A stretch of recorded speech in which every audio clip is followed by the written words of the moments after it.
The darkest and least discussed front of the war in Ukraine is not in the trenches, but in the minds and hearts of tens of thousands of Russian soldiers. And on this front, Putin's army is suffering its greatest defeat in history. There is an epidemic spreading faster than bullets within the Russian armed forces. And the final toll of this epidemic has emerged with a figure that shakes all of the Kremlin's propaganda walls.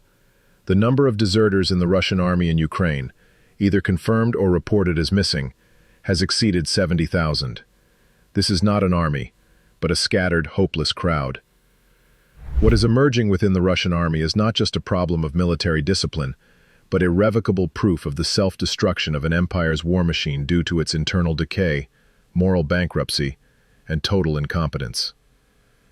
This silent exodus is collapsing the Russian front much faster than Ukrainian missiles or Western tanks. There are many reasons that would drive a soldier to leave everything behind and flee into the unknown, risking being shot by both sides. It is not surprising that so many soldiers within Russia's 70,000-strong ghost army are experiencing this situation. To understand the scale of this disaster within the Russian army, we must first speak the harsh language of numbers. This figure of 70,000 is not a propaganda balloon, but an extremely conservative estimate reached by the Ukrainian Ministry of Defense Intelligence Directorate, GUR, and Western intelligence services by combining leaked Russian military documents, prisoner interrogations, and open-source data. Reports from independent analysis platforms such as Frontelligence prove how this silent exodus has turned into an avalanche. In just the critical 8-month period between November 2024 and July 2025, more than 25,000 Russian soldiers and officers arbitrarily deserted their units. This means that on average, more than 3,000 soldiers per month, or more than 100 soldiers per day, have now had enough and laid down their arms.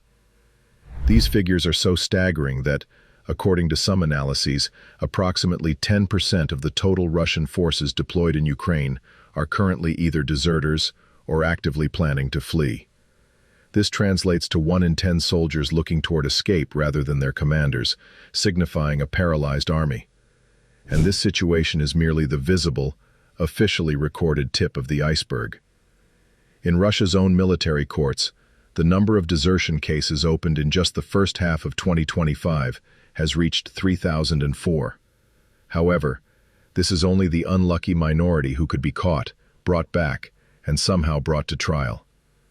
The real bulk, that ghost army of 70,000, is either hiding in Russia's vast territory or has already crossed the border and sought refuge in Ukraine. The most concrete evidence of this refuge is the data from Ukraine's brilliant psychological operation project, I Want to Live, or the Хочу Жить program. The program's database shows that more than 13,800 Russian soldiers are registered as ready to surrender, with their names, ranks, and most importantly, their unit numbers. This is not just a surrender line, but an invaluable network of information and vulnerabilities flowing from within the Russian army to Ukrainian intelligence. So, what does this terrible erosion within the Russian army mean at the front? If this rate of desertion continues, the future of the Russian army does not look very bright. This situation is eroding not only the ordinary foot soldiers at the front, but also Russia's most vaunted elite units from within. Reports indicate that the highest desertion rates are occurring not only among conscripted soldiers, but also in units once considered professional, such as the 4th Tank Division, the 20th Motorized Infantry Division, and even VDV, Airborne Forces, regiments. These units have suffered the heaviest losses since the first days of the war, have been reorganized repeatedly, and are now completely demoralized. If this silent exodus continues, the Russian army will soon become a structure consisting of ghost battalions that exist only on paper. This means that Putin will have no strategic offensive force left to use against Ukraine. Of course, that final breaking point that drives a soldier to risk being accused of treason against his homeland, the risk of execution if caught, and a flight into the unknown is also a very important issue. The essence of this issue lies hidden in the brutal reality on the front lines. These soldiers are not fleeing from war, they are fleeing from hell itself. Fighting in Ukraine is no longer a patriotic duty. It has become an act equivalent to suicide. The first and foremost reason is the unimaginable cruelty of Russian commanders towards their own soldiers. The Russian army is not managed with 21st century technology, but with a doctrine of fear left over from the Stalin era. The so-called Zagrado Triadi, or obstacle units, special execution squads that wait behind the front lines and shoot their own soldiers attempting to retreat, have been reactivated. Retreating or disobeying orders means instant death. Worse still are the dungeons, primitive pits dug into the ground, filled with water and mud. Soldiers who disobey orders or show signs of fatigue are thrown into these pits, left without food or water for days, beaten and tortured by their own commanders or loyal soldiers. The only way out of these pits is to accept being sent to the front lines of the next wave of attacks, meaning certain death. For a Russian soldier, being captured by Ukraine is a promise of salvation, while falling into the hands of their own commander is hell itself. The second reason is the complete collapse of health and daily conditions. Russian soldiers on the front lines are literally starved. The constant targeting of supply lines by Ukrainian missiles prevents water, food, and medical supplies from reaching the front lines. Russian soldiers are trying to survive in trenches infested with rats and lice, facing the threat of freezing, on canned food that expired years ago or whatever else they can find. The medical evacuation system has effectively collapsed. A lightly wounded Russian soldier can die within hours from a simple infection because there are no antibiotics and no safe vehicle to transport him to the rear.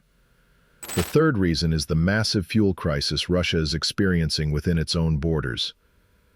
Ukraine's attacks on refineries have hit not only civilian gas stations, but also the army's logistics network. They are now struggling to find even the diesel fuel needed to move tanks and trucks. This means they can not only attack, but also defend themselves, or even retreat. A tank without fuel is just a metal coffin. Under all these conditions, a Russian soldier is left with only two options. Either wait in the trenches for a slow and painful death from starvation, disease, or his commander's bullet, or risk everything and cling to that last shred of hope, namely escape. The Kremlin is trying to take the harshest measures against this massive wave of desertions. These measures include increasing pressure, oppression, and punishment. This is not surprising. Russia has tightened its military laws to stop these desertions. The price of desertion is now not only imprisonment, but also aggravated charges of treason and heavy prison sentences ranging from 10 to 15 years. Threats against families, branding the families of deserting soldiers as traitors and cutting off all social benefits, have become standard procedure. On the front lines, the number and ruthlessness of blocking units have increased. However, it is debatable whether this harsh stance reduces desertions or, on the contrary, increases them. In fact, extremely clear evidence has recently emerged on this issue. This cruelty does nothing but add fuel to the fire. Because if a soldier is trapped in a situation where he knows that if he retreats he will be shot, if he advances he will die from Ukrainian fire, and if he stays in the trenches he will die of hunger or disease, then he has nothing left to lose. The regime's pressure increases not loyalty, but only hatred and despair. This makes desertion, despite the risk of capture, the only rational option for survival. So, what will the Kremlin do to replace these 70,000 deserters and the hundreds of soldiers dying on the front lines every day? Launching a new and larger wave of mobilization is among the possibilities. This is Putin's most dangerous and final gamble.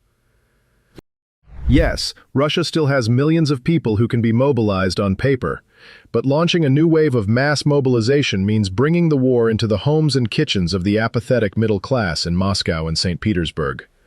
This carries the risk of turning the social anger that has been suppressed within the country into an uprising.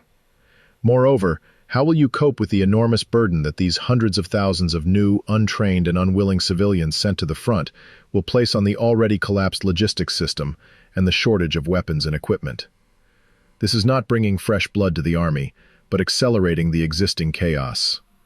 However, Putin has no other option. This winter, the Kremlin will likely try to launch a quieter, more regional but more ruthless wave of mobilization to offset this wave of desertions and losses. And this could further fuel the flames of rebellion. Looking at all the details that have emerged so far, we come to the most ironic and, for Putin, the most dangerous part of this story. That is where the ghost army of 70,000 deserters has gone. Of course, they are not all hiding in Russia's forests. A significant portion of these soldiers are joining the ranks of Ukraine.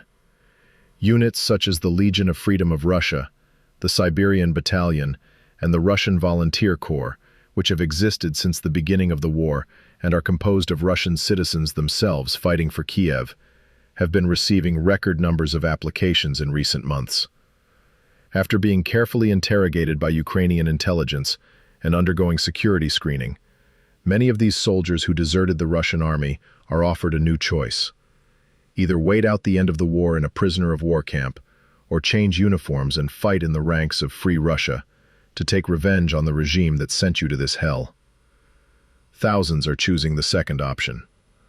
Ironically, the wave of desertions from the Russian army is multiplying the number of the most motivated, most experienced, and most knowledgeable about Russian tactics units within the Ukrainian army, namely, the Free Russian Legions.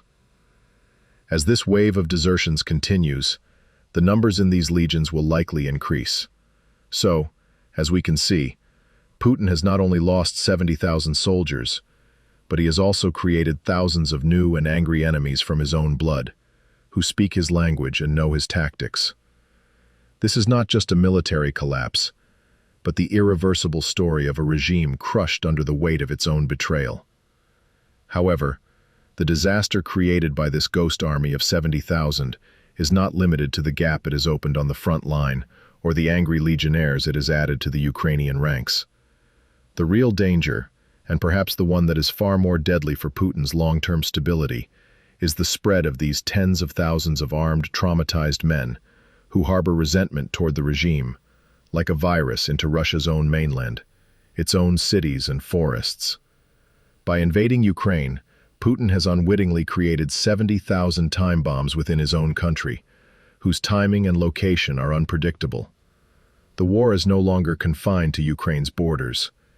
It is now being fought in the forests of Bryansk, the dark streets of Moscow, and the Kremlin's most secure security nightmares.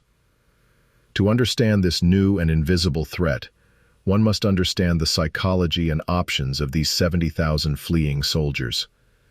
They are souls caught between two fires. Returning to the Ukrainian trenches means certain death for them. Their own commanders' blocking units or Ukrainian artillery have closed this path. What about their homes? Returning home to their mothers? That is also suicide. According to Russian military law, desertion, as we mentioned, means a heavy prison sentence of 10 to 15 years, even the label of traitor, and execution in a suspicious accident. Their families will be labeled as traitor families. All social benefits will be cut off, and they will live under constant harassment from the FSB, the Federal Security Service. What do these tens of thousands of men, who have nothing left to lose and are officially declared dead, do? They become internal migrants, fugitive ghosts. And these ghosts pose two major deadly threats to Russia's stability: organized crime and organized resistance. First, let's look at the wave of organized crime. Every soldier who flees the front brings one thing with him: his weapon. And he has learned how to use that weapon to survive, without hesitation to shed blood. When these traumatized, angry, and penniless men infiltrate Russia's impoverished rural regions, a crime tsunami may inevitably begin. Local reports already document the horrific increase in unsolved murders, armed robberies, looting, and smuggling in border regions like Belgorod, Kursk, and Rostov. These are not just small individual crimes. The fugitives could form new and ruthless gangs among themselves, based on their frontline experience. Let us recall the fuel crisis we experienced in Ukraine. Unlike those helpless civilians who waited in line for hours in front of a gas station, these new gangs have a solution. Hijack the tanker carrying that fuel, by force of arms, on the road. Russia's weakening logistics lines are now targeted not only by Ukrainian missiles, but also by these armed gangs formed by its own deserting soldiers. This is the effective collapse of the state's monopoly on the use of force, with authority giving way to the law of the jungle. In other words, Putin has created his own Wild West. However, part of this ghost army did not desert just to survive or commit crimes. They deserted for revenge. This is the Kremlin's worst nightmare. We are talking about deserters turning into political partisans. You will remember how the railway line from Pskov to St. Petersburg was blown up, and these acts of sabotage within Russia. So, who was thought to be behind these acts? Certainly not a handful of civilians sympathetic to Ukraine. This is an extremely difficult and risky operation. Now add to the equation 70,000 deserters who have received military training, know explosives, know the weak points of army logistics, such as a railroad signal box, and most importantly, have nothing to lose. The picture suddenly becomes clear. This partisan war within Russia is no longer just an operation by Ukrainian special forces directed by the GUR or the Legion of Freedom of Russia. It is now an organic rebellion, fueled from within by the very sons of the Russian army who have been betrayed by it. An airborne officer fleeing the front could take refuge in the forests near his own home in Bryansk, rather than hiding in a forest in Ukraine. There, he can form a cell with other deserters like himself, and he can learn when the next Russian ammunition train will pass and on which track, from a single message on a social media app sent by a corrupt friend from his former unit. That night, that train could be derailed not by a Ukrainian missile, but by a simple explosive device planted by a Russian deserter. This is an unsolvable equation for the FSB. So the enemy is no longer wearing a different uniform. He is wearing his own uniform. The more pressure the FSB exerts to hunt down this internal threat, the more mistakes it can make. By harassing ordinary citizens as potential deserters, they may turn those citizens into enemies of the regime. This is not a security operation. It is a paranoid civil war waged by the regime against its own people. A war it is doomed to lose.